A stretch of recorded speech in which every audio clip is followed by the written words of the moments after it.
ஒரு பெரிய பசுமை மலையிலுள்ள காட்டில் ஒரு குட்டி பாண்டா வாழ்ந்தான். அவனுடைய பெயர் பிங்கி. பிங்கி தினமும் மூங்கில் தின்னி நண்பர்களோட விளையாடி மிகவும் மகிழ்ச்சியாக இருந்தான். பிங்கி அம்மாவோட சேர்ந்து காட்டு வழியாக போய்கிட்டு இருந்தான். அப்போ அவன் கண்களுக்கு முன்னே ஒளி மின்னும் ஒரு மூங்கில் செடி. பிங்கி ஆச்சரியமா கேட்டான், அம்மா, இதுதான் அந்த தங்க மூங்கில்தானா?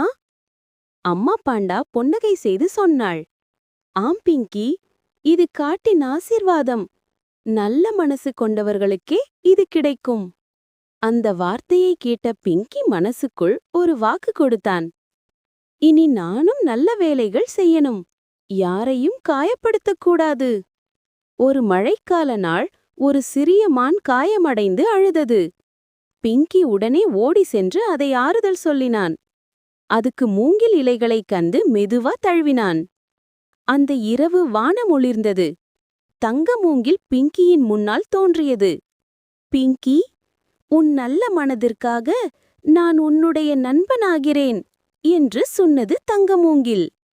அந்த நாள் முதல் பிங்கி மற்றும் தங்கமூங்கில் அழகான நண்பர்களாக ஆனார்கள். காட்டிலுள்ள எல்லா விலங்குகளும் பிங்கியை பாராட்டினார்கள்.